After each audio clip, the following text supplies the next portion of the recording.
Oh, there are so many yummy vegetarian options out there. You could try like lentil soup, veggie burgers, tofu stir fry. The possibilities are endless. All right, let's jump right in. So you've got a passion project, maybe a side hustle that's starting to take off. Ever wonder when or how you can turn that into a real, honest-to-goodness business, and more importantly, a tax-savvy one? Well, that's exactly what we're tackling today. We're going to pull some incredible insights straight from Chapter 3 of Evelyn Jack's book, Make Sure It's Deductible, to give you a solid game plan for starting your business on the right foot, financially speaking. So here's the roadmap for today. We're going to break it down into 5 key parts. First, we'll tackle that big question. Is it a hobby or a real business? Then, how do you prove it to the CRA? After that, we'll look at your tax filing framework, how to master your record keeping, super important, and finally, we'll put it all together into a solid business start plan. Let's get into it. Okay, so first up, we have to talk about the most critical question you'll face at the very beginning. Seriously, the answer to this one question lays the foundation for your entire tax strategy. Are you just doing this for fun, or are you actually in it to make some money? And that really is the million-dollar question, isn't it? This is where so many aspiring entrepreneurs get a little bit stuck. You know, you're making a little money from your woodworking or your graphic design, maybe you're selling baked goods, but at what exact point does the Canada Revenue Agency, the CRA, look at what you're doing and say, yep, that's a business? And this right here really lays out why that distinction matters so much. If it's a hobby, you're not really expecting to turn a profit, and any money you lose, well, that's on you. It's a personal loss. You can't deduct it. Your income might still be taxable, by the way, but the second you cross over into business territory, everything changes. The absolute key is that you're pursuing profit. And once you've established that, you unlock the ability to deduct your losses against your other income. That is a huge, huge advantage, and it's why getting this right is so critical. So, you've decided you're in it to win it, to make a profit. That's fantastic. But here's the thing. It's not enough to just say it's a business. The CRA puts what's called the onus of proof squarely on your shoulders. That means it's up to you to show them with real evidence that what you're doing is a genuine commercial venture and not just a hobby. And this checklist gives us a really clear picture of what the CRA considers taking action. They are all about tangible steps. Take a look. Going out and doing market surveys to find a location? That's a clear yes, that's a business activity. But just kind of reviewing your preliminary plans? Sorry, that's a no. Buying materials with the intent to resell them? Yes, but just starting the process to get a patent? No. Actually manufacturing the thing you patented? Now we're talking. See the pattern? The CRA wants to see real-world activity, not just ideas floating around in your head. Okay, so once you established you're officially a business, it's time to build your tax filing framework. And these are some really foundational decisions you need to make right out of the gate, ideally before you even make your very first sale. One of the first things you need to lock down is your fiscal year end. You can think of this as your business's financial new year. It's the date that marks the end of your 12-month reporting period.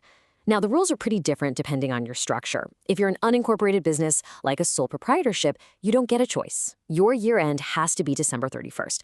But if you're a corporation, you get a lot more flexibility. You can actually choose any 12-month period that works for you.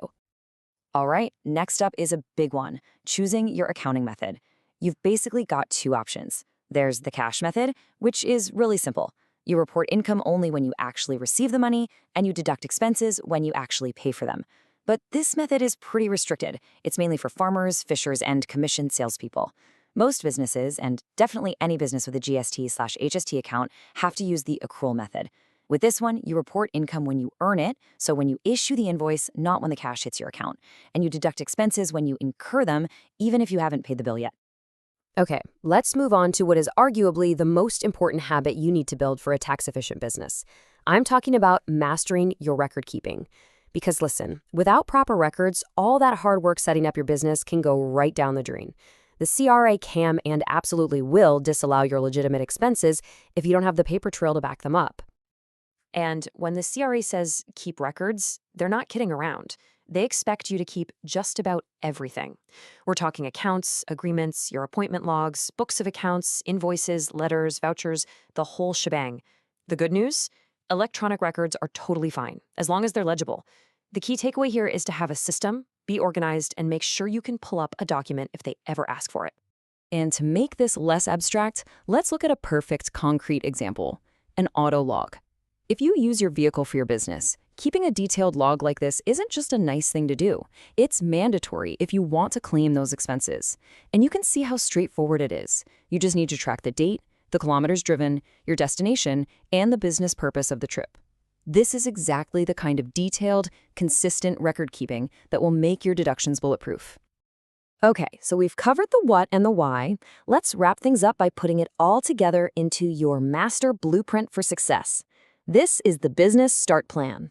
Think of it as a formal strategy that takes all of these ideas we've been talking about and turns them into a series of concrete, actionable steps. First step in your plan, you've got to formalize the business and figure out the funding. This means actually preparing 1, 3, and 5-year plans. It means consulting with professionals, getting your business name registered. At the same time, you have to decide how you're going to pay for things. Are you arranging a line of credit, using your own equity? This is also when you get the basics like business cards and marketing materials ready to go. You're essentially getting your financial house in order.